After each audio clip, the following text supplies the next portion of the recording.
Bentrok terjadi saat kedua kubu warga Takalar, Sulawesi Selatan terlibat perkelahian dan meluas menjadi bentrok antara wilayah di depan kantor Bupati Kabupaten Takalar, Sulawesi Selatan. Aksi saling lempar dan pembakaran terjadi di antara kedua kubu.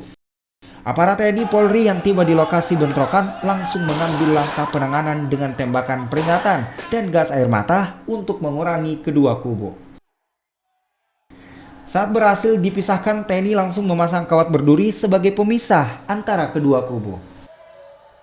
Merasa tidak puas, massa yang bertikai makin beringas dan melakukan pelemparan ke aparat TNI. Langkah persuasif pun ditempuh oleh Kapolres Takalar dan Dandim Takalar untuk menenangkan kedua massa. Kejadian ini merupakan simulasi penanganan kasus konflik sosial yang terjadi di masyarakat. Tujuannya adalah untuk menguji rencana operasi di Kotama, dalam hal ini Kodam, satuan yang di Mabes TNI.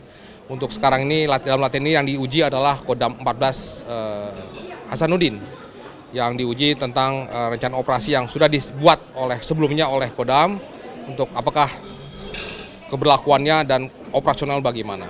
Sehingga dan demikian kita dari Kodekat TNI menguji atas nama Mabes TNI, menguji Kotama ini, Kodam ini, bagaimana pelaksanaan rencana operasi mereka ini bisa diberlakukan.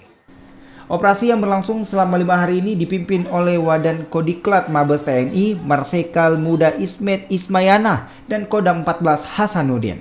Dengan latihan ini diharapkan anggota TNI yang terlibat dapat mengetahui fungsi dan kesiapannya saat terjadi konflik sosial dan dapat diredam dengan cepat.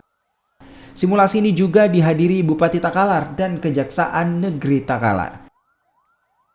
Rama Pratama, Kompas TV.